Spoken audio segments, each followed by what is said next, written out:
CMR ఇప్పుడు మరింత వైభవంగా విశాలంగా మన ఉప్పల్లో గ్రాండ్ రీఓపెనింగ్ 28 మార్చ్.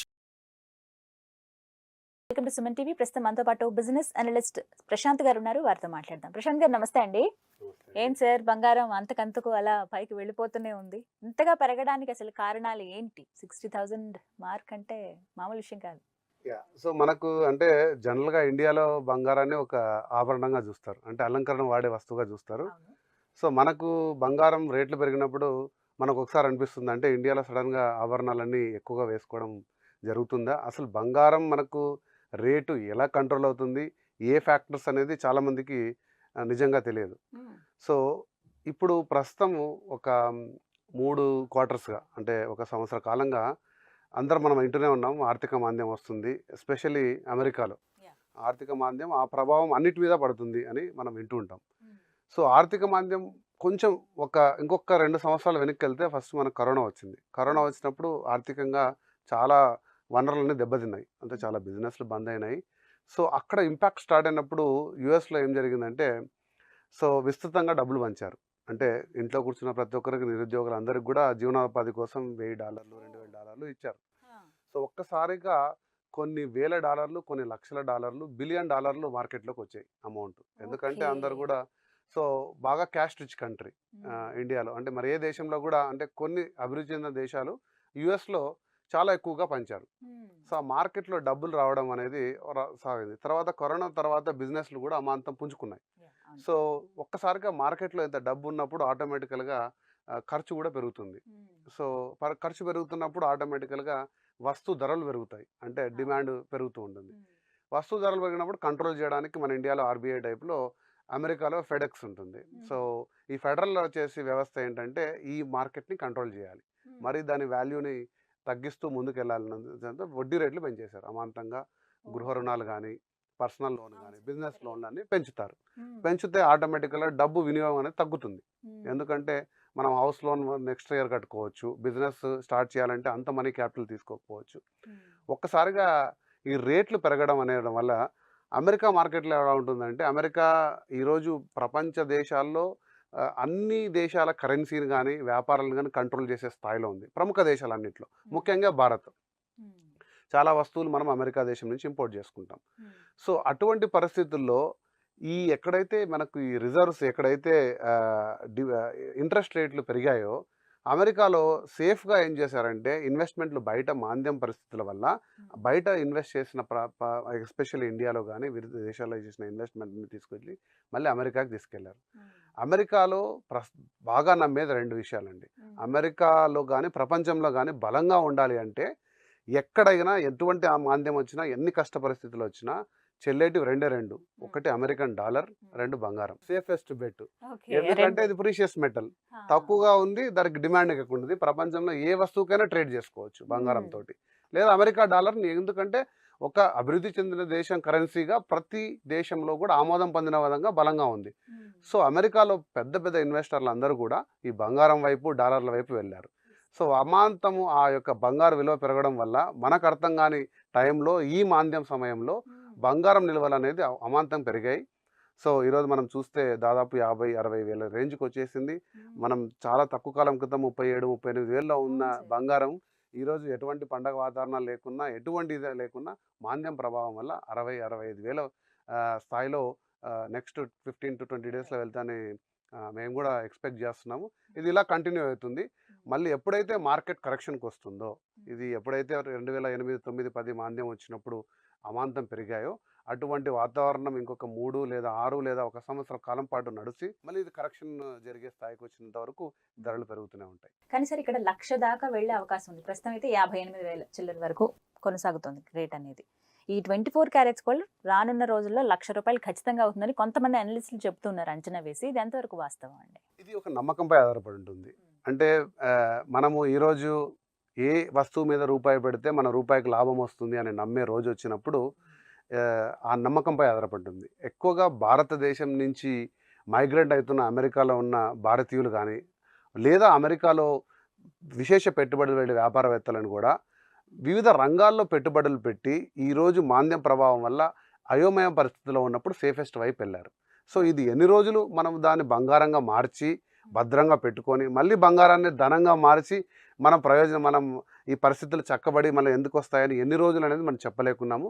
బట్ మేము ఎస్టిమేట్ చేసేది మీరు అంటున్న 1,00,000 అనే మ్యాజిక్ మార్క్ అవుతుందో లేదో తెలియదు, కానీ దాదాపు 80,000 వరకు రీచ్ అయ్యి ఆ తర్వాత కరెక్ట్ అయ్యి మళ్ళీ స్టేబుల్ అవుతుంది. ఇంకొక 2-3 ఇయర్స్ ఇంకొంచెం అమౌంట్ మళ్ళీ తగ్గే స్థాయిలో ఉంటుంది. కానీ మళ్ళీ 50,000 50,000 స్థాయి కంటే కిందకి ఇంక బంగారం వచ్చే అవకాశం ఉండకపోవచ్చు.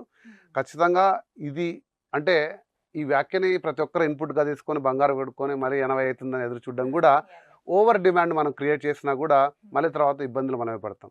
ఎందుకంటే ఇలా 2014-15 హైప్లో ఎవరైతే ₹1 పెట్టుబడి కోట్లు సంపాదించారు crypto currency. So crypto currency అని ఒక డిమాండ్ అమాంతంగా ఒక బబుల్ క్రియేట్ చేసేసి ఇలాంటి హైప్ క్రియేట్ చేసి ప్రతి ఒక్కరూ తెలిసినోడు తెలియనోడు అందరూ కూడా క్రిప్టో కరెన్సీలో చేసి ఈరోజు లక్షలు కోట్లు పోగొట్టుకున్న వాళ్ళు వేల మందిలో ఉన్నారు. సో వ్యాపారాలు అనేది బుడగల్లాగా తయారయ్యాయి. సో ఎలాన్ మస్క్ మనం చూసాము, ఈరోజు 1,00,000 కోట్లు, రేపు 10,000 కోట్లు. సో అలాంటి బబుల్ మార్కెట్లో ఉన్నప్పుడు మనము నిశితంగా పరిశీలించి మనకున్న ₹1 పావుల భాగమో 10 పైసల భాగం పెట్టుకొని ఇందులో తీసి పెట్టుకుంటే మంచిది. బంగారం ఏదో అయిపోతుందని చెప్పి మనకున్న రూపాయి మొత్తం దాంట్లో పెట్టుబడి పెట్టి ఏదో మళ్ళీ ఇబ్బంది పడడం కంటే ఖచ్చితంగా మార్కెట్ ట్రెండ్స్ అన్నీ కూడా ఇది అప్వర్డ్స్గా ఉంది. ఎన్ని రోజులు వెళ్తుంది, ఎలా వెళ్తుంది అనేది అంచనా వేయలేం, కానీ దాదాపు సుమారు 75,000-80,000 వరకు వెళ్ళి స్టెబిలైజ్ కావచ్చు అనేది మా అంచనా. ఆ తర్వాత అక్కడ స్టెబిలైజ్ అయితే ఆ తర్వాత మళ్ళీ తగ్గే అవకాశం ఉంటుందా? ఏమైనా తగ్గే అవకాశం అనేది అగైన్ అదే మీరు ఎక్కడైతే మనము ఎన్ని రోజులు ఈ ప్రభావం ఉంటుంది, తర్వాత దాని కన్వర్షన్ ఎలా ఉంటుంది. సో బంగారము ఇన్వెస్ట్మెంట్ అనేది ఎంతవరకు ఉంటుందో దాని కన్సంప్షన్ కూడా పెరుగుతూ ఉంది. So thanks to 1 gram jewellery, తర్వాత ఇమిటేషన్ జ్యువెలరీ ఈరోజు చాలా వరకు అంటే నగరాల్లో అంటే నేను పర్సనల్గా అబ్జర్వ్ చేసింది ఆ డిమాండ్ అనేది తరుగుతూ వస్తుంది. తరతరాలుగా మన అమ్మలు కానీ అమ్మమ్మల జనరేషన్లో వాళ్ళకున్న డిమాండ్ అనేది, కానీ ప్రధాన నగరాల్లో అంటే సెకండ్ టైర్ సిటీస్లో ఊర్లలో బంగారం అనేది రెండు మార్గాల వాడుతున్నారు. ఒకటి ఆభరణాలు, 2 లోన్లు. ఎప్పుడు అవసరమైతే మనకు తక్కువ ధరలో రుణాలు పొందాలంటే బంగారం ఒక మంచి ఆప్షన్. మనకంటే ఇక్కడ పర్సనల్ లోన్లు, బ్యాంక్ సెక్యూరిటీలు, హౌస్ లోన్లు దొరుకుతున్నాయి. అంతగా ఉద్యోగ వనరులు లేని వాళ్ళని బిజినెస్ చేసుకోవడానికి కూడా ఒక సేఫెస్ట్ ఆప్షన్గా ఉంటుంది.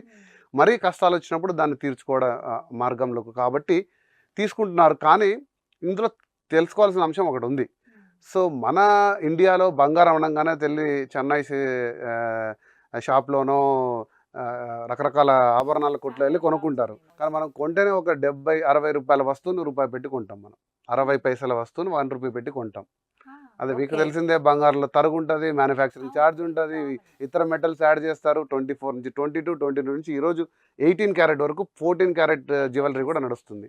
అది ఎంతవరకు మనకు శ్రేయస్కరం, ఎంతవరకు ఉపయోగకరం అనేది మనం ఒకసారి ఆలోచించుకోవాలి.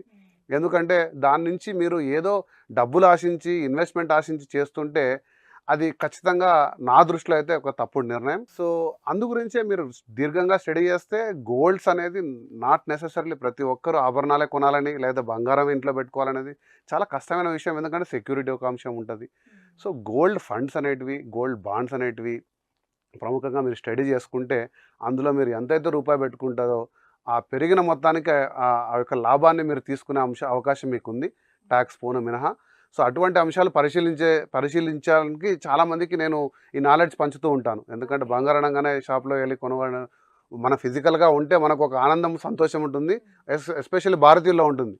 కానీ అత్యధికంగా ఇందులో ఈ పెరుగుతున్న మార్కెట్లో మనం లాభాలు పొందాలంటే ఇటువంటి వనరులు మనం ఒకసారి స్టడీ చేయాలి. మార్కెట్లోకి వెళ్ళి ఎటువంటి మీరు సంప్రదించినా గోల్డ్ బాండ్స్ కానీ ఫండ్స్ కానీ ఇటువంటి వాటి మీద నాకున్న పరిధిలో నేను చెప్తూ ఉంటాను. బట్ అగైన్ ముందు చెప్తున్నట్టు ఇటువంటి ఇన్పుట్స్ ఏదైనా కూడా మీరు మొత్తంగా తీసుకొని దాన్ని మొత్తం కన్వర్ట్ చేసుకొని ఇబ్బందులు కాకుండా మీకున్న వెసులుబాటులో కొంచెం కన్వర్షన్ చేసుకొని పెట్టుకోవడం అనేది శ్రేయస్కరమే. ఏం చెప్తారు సార్, గోల్డ్ బాండ్స్ అనేవి కరెక్టా కాదా? ఎందుకంటే మీరు ఇందాక అన్నట్టు ఫిజికల్గా అలా చూడడానికి ఇష్టపడతారు. ఇంట్లో దాచిపెట్టినా కానీ నగల రూపంలోనే ఉండాలి, ఒక పేపర్ మీద ఉంటే అది కుదరదు ఎవరికైనా. అంటే ఏది బెటర్ ఆప్షన్ అంటారు మీరు చెప్పు? Always bonds. ఎందుకంటే నేను చెప్పినాను ఫస్ట్ సెక్యూరిటీ. బంగారం మన ఇంట్లో ఉన్న జోళ్ళు మనం ఇల్లు వదిలిపెట్టి వెళ్ళాలంటే 10 సార్లు ఆలోచిస్తాం.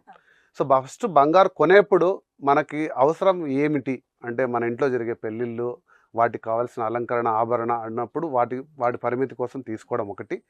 ఆల్వేస్ 24 క్యారెట్ బార్స్ అనేటివి ఆల్వేస్ ఈజీగా ట్రేడ్ చేసుకోవచ్చు. ఎంతకున్న వాల్యూ ఉంటే ఆ రోజు పెరిగిన మొత్తానికి వస్తుంది. ₹1 లాస్ ఉండదు. ఇది ఉండదు. ఇది ప్యూర్లీ ఇన్వెస్ట్మెంట్. మనకు కూడా ఒక ఫిజికల్గా ఒక సంతోషం. రెండో విషయానికి వస్తే ఈ సెక్యూరిటీ ఉండడానికి మనం కేవలం ఒక ఇన్వెస్ట్మెంట్ ఆప్షన్గా తీసుకున్నప్పుడు మాత్రం ఈ బాండ్స్ రూపంలో మీకు కంప్లీట్ సెక్యూరిటీ లభిస్తుంది. సో డిఫరెంట్ కంపెనీస్ నుంచి డిఫరెంట్ బ్యాంక్స్ నుంచి కూడా మీకు ఈ ఆప్షన్స్ ఉన్నాయి. మీరు నమ్మకమైన బ్యాంకు ద్వారా ఆప్షన్స్ ద్వారా వీటి తీసుకొని వీటి లాభం పొందడం అనేది నేను ఇచ్చే సలహా. బెస్ట్ బెస్ట్ అది best. Right sir. Prashant garu thank you so much. చాలా క్లియర్గా చెప్పారు. చాలా వరకు కన్ఫ్యూజన్స్ ఇవన్నీ కొంతైనా క్లారిటీ వచ్చింది మాకు. థ్యాంక్ యూ అండి. నమస్తే. నమస్తే.